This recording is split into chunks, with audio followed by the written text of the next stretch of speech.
بسم اللہ الرحمن الرحیم۔ دجال کو یہودی روز کیوں پکارتے ہیں؟ دوستو، حدیث کی سبھی کتابوں میں یہ دل کو چھو جانے والا واقعہ ضرور ملتا ہے کہ ایک مشہور صحابی کی جن کا نام حضرت تمیم داری رضی اللہ تعالیٰ تھا، وہ سمندر میں دجال سے جا کر ملے تھے اور دجال نے ان سے 3 نشانیاں پوچھی تھی کہ جو آج ہر طرح سے پوری ہو چکی ہے۔ حدیث میں آتا ہے کہ مشہور صحابی حضرت تمیم داری رضی اللہ تعالیٰ اپنے علاقے سے 30 آدمیوں کے ساتھ ایک ناؤ پر سوار ہو کر مدینہ شریف کی طرف نکلے تاکہ حضور صلی اللہ علیہ وسلم کے ہاتھوں پر اسلام قبول کر سکے۔ وہ صحابی فرماتے ہیں کہ ہم سبھی 30 آدمی دھیرے دھیرے اپنی ناؤ مدینے کی طرف بڑھا رہے تھے، لیکن ایک رات اچانک سمندر میں طوفان آ گیا اور ہماری ناؤ موج کے حوالے ہو گئی۔ وہ سمندری طوفان اتنا زیادہ خطرناک تھا کہ ہوا جدھر کی بھی چلتی، ہماری ناؤ ادھر کو ہی چلنے لگتی۔ ہمیں اپنی موت سامنے نظر آ رہی تھی۔ سمندر ہر چپیٹ جب بھی ہماری ناؤ سے آ کر ٹکراتی تو ہمیں یہ خوف رہتا کہ ہماری ناؤ اب الٹ کر تباہ ہوگی یا تب جینے کی کوئی امید نہیں بچی تھی۔ 1 مہینہ تک ہماری ناؤ اسی طرح سمندر میں ادھر ادھر بھٹکتی رہی۔ ملا نے بھی مایوس ہو کر ناؤ کو چلانا چھوڑ دیا تھا۔ 1 مہینہ اسی طرح گزر گیا۔ اچانک ایک سمندر میں ہمیں سمندر ہی میں بہت دور کچھ پیڑ نظر آئے۔ ایسا لگ رہا تھا جیسے وہ پیڑ سمندر کے بیچ لگے ہو۔ انہیں دیکھ کر ہمارے اندر زندگی کی ایک امید جاگ گئی، کیونکہ سمندر کے بیچ پیڑوں کا مطلب صاف تھا کہ وہ کوئی آئی لینڈ مطلب ٹاپو ہے کہ جس پر پناہ لے کر ہم اپنی زندگی بچا سکتے ہیں۔ اس لیے ہم نے اپنی ناؤ کو اسی ٹاپو کی طرف بڑھانا شروع کر دیا۔ کئی گھنٹوں کی محنت کے بعد ہماری ناؤ اس ٹاپو سے جا لگی۔ وہ سمندر کے بیچ ایک بہت گھنا جنگل تھا۔ ہر طرف بڑے بڑے پیڑ لگے تھے۔ شام ہونے کو قریب تھی، سورج ڈوبنے ہی والا تھا کہ ہم اس سے پہلے ہی اس سمندری ٹاپو کے پاس پہنچ گئے۔ وہ صحابی فرماتے ہیں کہ ابھی ہم سبھی لوگ ناؤ سے اتر ہی رہے تھے کہ اچانک جنگل کی طرف سے ہمیں بڑی عجیب عجیب آوازیں سنائی دینے لگی، اور پھر تھوڑی ہی دیر میں ہمارے سامنے ایک بڑا ہی عجیب سا جانور آ کر کھڑا ہو گیا۔ اس کے جسم پر اتنے زیادہ بال تھے کہ سمجھ ہی نہیں آ رہا تھا کہ اس کا چہرہ کدھر ہے اور پیٹھ کدھر ہے۔ اس جانور کو دیکھتے ہی ہم لوگوں نے اس پر لعنت بھیجی۔ ہم سبھی سہم کر ایک دوسرے کے پاس کھڑے ہو گئے، کیونکہ پہلے ہی ہم سمندر موجوں کے شکار بن چکے تھے، اور اب اس جنگل میں ہمارے سامنے ایک نئی مصیبت آ کھڑی تھی۔ وہ عجیب سا ڈراؤنا جانور اچانک ہمیں انسانوں کی زبان بولتے ہوئے کہنے لگا کہ اے لوگو، تم کون ہو اور کہاں سے آئے ہو؟ تو اس جانور کی انسانی زبان میں بات کرتا دیکھ ہمارا ڈر اور بھی زیادہ بڑھ گیا، لیکن ہم نے ہمت کر کے اسے جواب دیا کہ ہم اپنے علاقے سے مدینے کی طرف جا رہے تھے، لیکن سمندر میں ہماری کشتی پھٹک گئی اور ہم 1 مہینے تک ادھر ادھر بھٹکتے رہے۔ آخر ہمیں دور یہ ٹاپو نظر آیا تو ہم اپنی جان بچانے کے لیے یہاں پر آئے ہیں۔ وہ صحابی حضرت تمیم داری رضی اللہ تعالیٰ فرماتے ہیں کہ میں نے ہمت کر کے اس جانور سے پوچھا کہ آخر تو کون ہے اور اس وقت اس جگہ پر ہے؟ تو اس جانور نے جواب دیا کہ میں جاسوس ہوں۔ تو حضرت تمیم داری رضی اللہ تعالیٰ کہتے ہیں کہ میں نے پوچھا کہ آخر تو کس کا جاسوس ہے؟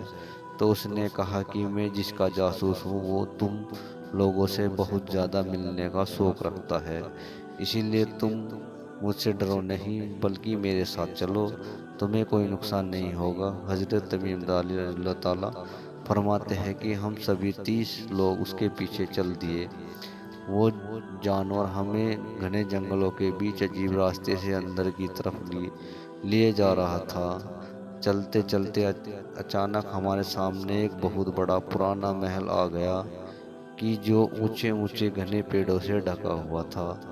اس جانور نے ہم سے اشارہ کرتے ہوئے کہا کہ تم لوگ اس پہلے میں داخل ہو جاؤ۔ وہ صحابی حضرت تمیم داری رضی اللہ تعالیٰ فرماتے ہیں کہ ہم سبھی لوگ ہمت کر کے اندر داخل ہو گئے۔ اچانک ہم نے ایک بہت سی ڈراؤنی شکل کا بڑا سا انسان موٹی موٹی زنجیروں میں جکڑا دیکھا۔ وہ زنجیروں سے خود کو چھڑانے کے لیے اتنی زور سے اچھلتا لگتا کہ محل کی چھت کو جا کر چھو لیتا، لیکن اس کی زنجیر نہ ٹوٹتی۔ وہ اتنا زیادہ ڈراؤنا تھا کہ اسے دیکھ کر ہم بھی سبھی کے جسم کانپنے لگے۔ اسی خوف و دہشت میں ہم نے اس انسان پر لعنت بھیجی اور کہا کہ آخر تو کون ہے؟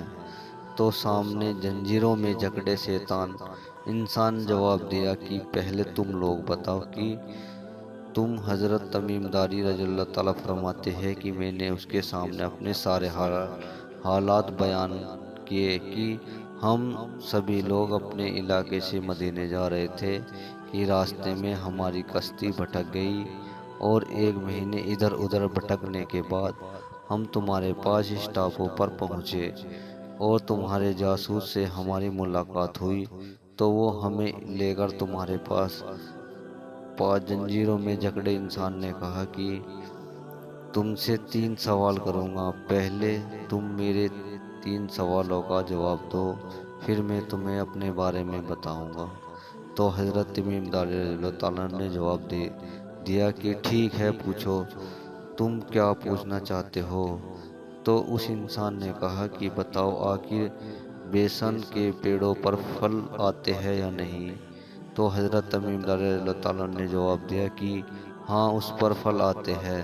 تو اس نے کہا کہ بہت جلدی اس پر پھل آنا بند ہو جائیں گے۔ اس کے بعد اس نے دوسرا سوال کیا کہ آخر بتاؤ مشہور ندی بحیرہ طبیہ میں پانی بچا ہے یا نہیں؟ تو صحابی فرماتے ہیں کہ میں نے جواب دیا ہاں، اس میں پانی موجود ہے۔ تو اس نے کہا کہ بہت جلدی ہی وہ پانی سوکھ جائے گا۔ اور پھر آخر میں اس نے تیسرا سوال کرتے ہوئے کہا کہ مجھے بتاؤ کہ آخری کیا نبی اس دنیا میں آ چکے ہیں؟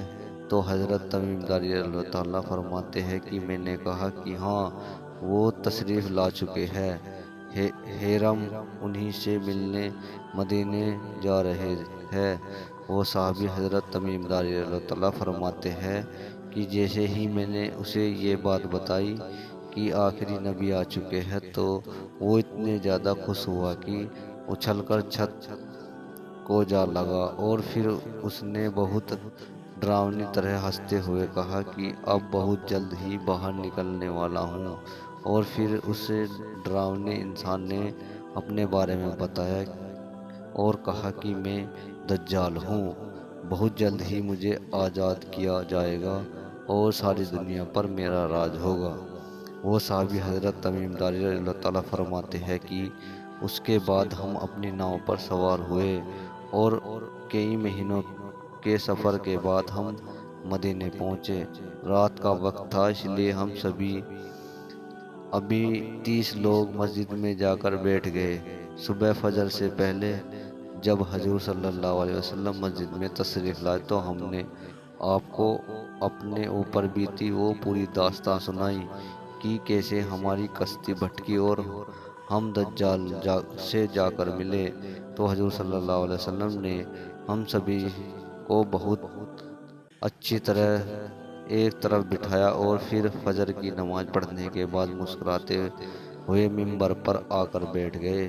صحابہ اکرام کو حکم دیا کہ اپنی اپنی جگہ بیٹھے رہو، اور پھر حضور صلی اللہ علیہ وسلم نے سبھی صحابہ اکرام سے فرمایا کہ دیکھو، تم میں سے کہا کرتا تھا کہ دجال اسی دنیا میں موجود ہے، یہ دیکھو تمیم داری تمہارے پاس یمن سے آئے ہیں اور ان کی ملاقات سمندر میں دجال سے ہوئی ہے۔ اور پھر حضرت تمیم داری کا پورا قصہ حضور صلی اللہ علیہ وسلم نے صحابہ اکرام کو سنایا، اور آخر میں حضور نے اپنی لاٹھی منبر پر مارتے ہوئے کہا کہ دجال میرے طیبہ مدینے میں داخل نہیں ہو سکتا، میرے طیبہ داخل نہیں ہو سکتا، میرے طیبہ داخل نہیں ہو سکتا۔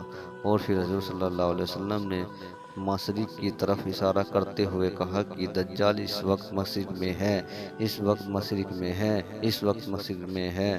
دوستو، دجال کے بارے میں حضور صلی اللہ علیہ وسلم نے سب سے زیادہ اپنے صحابہ کو ڈرایا اور اس کی ایک ایک چیز بیان فرما دی کہ آخر اس کی آنکھیں کیسی ہوگی، اس کا چہرہ کیسا ہوگا، وہ لوگوں کو کیسے گمراہ کرے گا اور زمین پر کتنے دن تک رہے گا، کون کون سے لوگ اس کے فتنے سے بچ جائیں گے اور کون کون اس کے فتنے کا شکار ہوگے۔